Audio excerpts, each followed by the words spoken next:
Welcome back to the firing line, Patriots. If you spend enough time hanging around the gun counter or running drills out here on the range, you are inevitably going to have a conversation about wheel guns. And you absolutely cannot have a serious discussion about defensive revolvers without paying your respects to the undisputed king of the hill. I am talking about the legendary 357 Magnum. For generations, this specific chambering has been the ultimate benchmark for folks who need a massive dump of kinetic energy, backed up by surgical mechanical accuracy.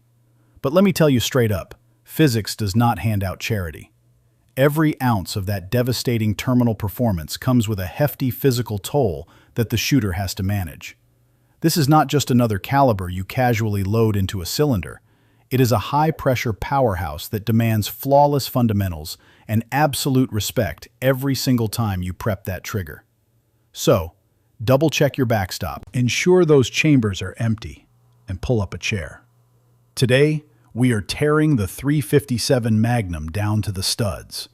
We are going to analyze its battlefield DNA, the harsh legal realities of carrying it, and the physical price tag attached to pulling that trigger. Let us get to work. To really grasp why this cartridge behaves the way it does, we have to rewind the clock back to the 1920s and 1930s. The Prohibition era was in full swing, and organized crime syndicates were flooding the streets. These outlaws had figured out a massive tactical advantage by using heavy Detroit-made automobiles as mobile fortresses. Those thick Depression-era steel car bodies and heavy glass windshields were practically bulletproof against standard law enforcement sidearms. Back then, the average beat cop was carrying a revolver chambered in the standard .38 Special.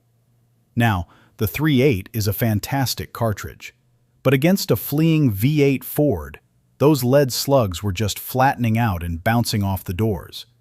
The good guys were severely outgunned, and the criminal element knew it. That is when a few absolute legends in the firearms community decided to rewrite the rulebook.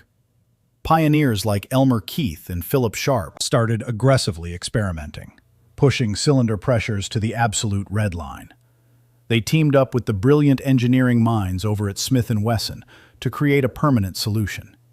They took the standard .38 Special brass and lengthened it by exactly 1/8 of an inch.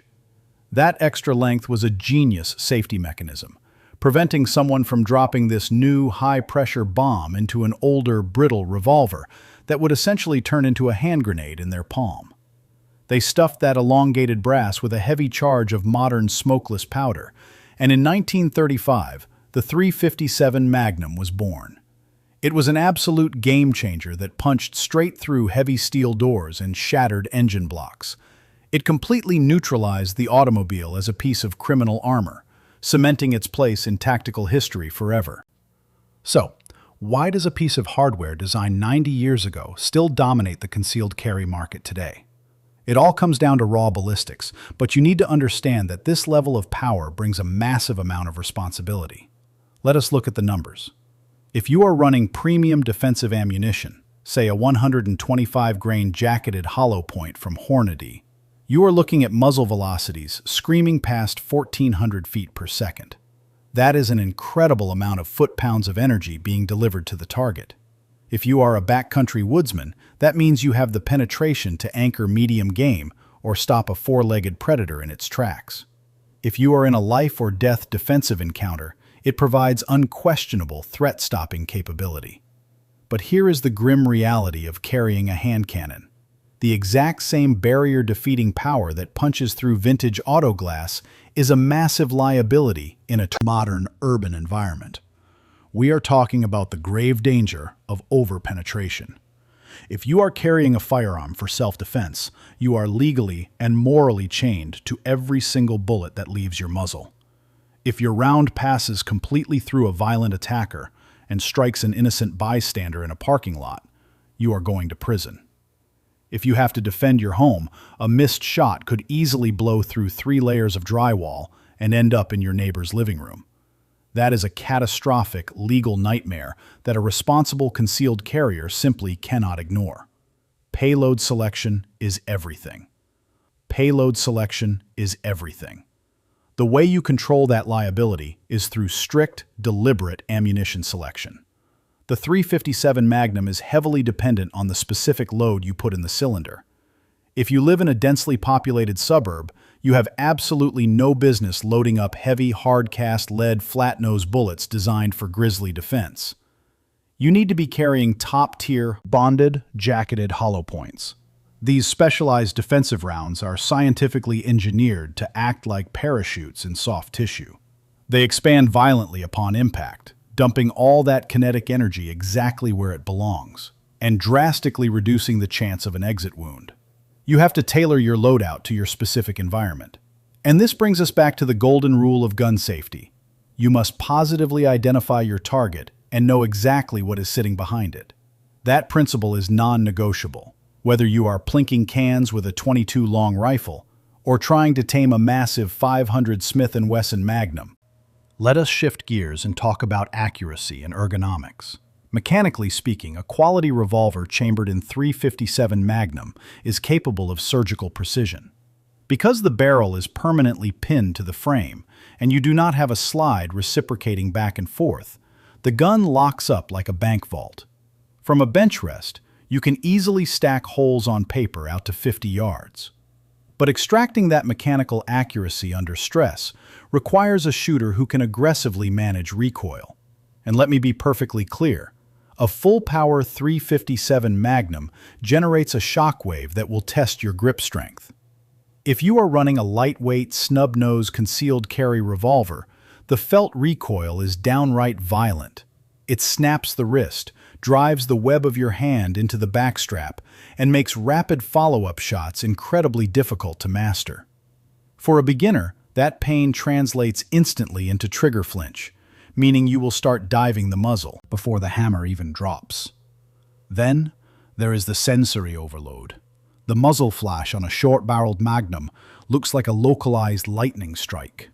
If you are forced to deploy this weapon in a dark alleyway or an unlit hallway, that fireball is going to instantly wipe out your natural night vision.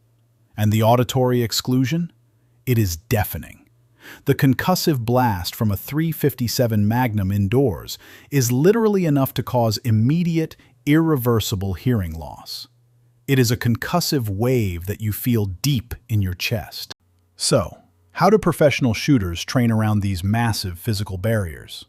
They take advantage of the greatest engineering feature of this platform, its inherent caliber versatility. Because that cylinder is cut for the Magnum case, it will flawlessly chamber and fire standard .38 special ammunition. The .38 special utilizes the exact same bullet diameter, but it sits in a shorter case with significantly less powder. When you fire a .38 special out of a heavy .357 frame, the recoil is practically non-existent. It completely changes the personality of the firearm. This gives you the ultimate dedicated training platform. You can step onto the range, load up hundreds of rounds of soft-shooting .38 special, and relentlessly drill your fundamentals. You can perfect your sight alignment, lock in your grip tension, and master that long double-action trigger pull without beating your joints to death. Once your muscle memory is dialed in, you simply swap back to your premium .357 Magnum hollow points for the ride home. It is the smartest way to build extreme proficiency without developing a subconscious flinch. And as a quick range tip to protect your senses, never skimp on ear protection. I highly recommend doubling up with foam plugs underneath electronic earmuffs, especially if you are forced to shoot at an indoor range where those concrete walls bounce that concussive blast right back into your skull. Finally, we have to look at the budget because training is not cheap. Investing in a .357 Magnum is literally buying two completely different weapon systems on a single background check. You dictate the power level based on your mission for the day. Want to teach a new shooter the ropes on a sunny Saturday? Run a box of mild .38 special. Going hiking through deep bear country?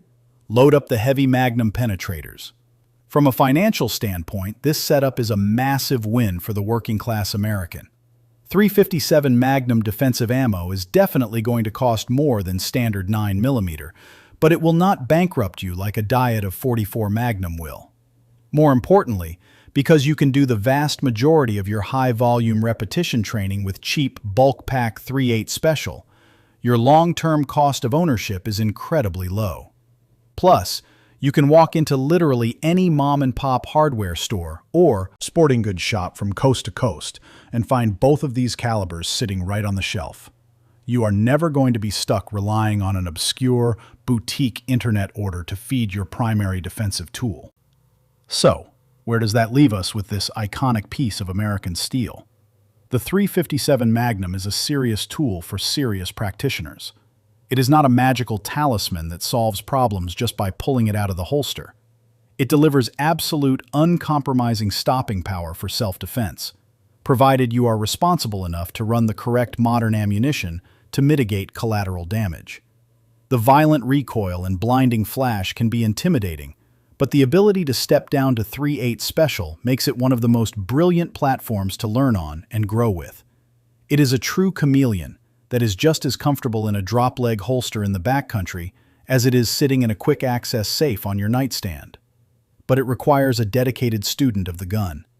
You have to understand the science of ballistics, you have to be disciplined in your ammo selection, and you must put in the dry fire and live fire reps to master that trigger.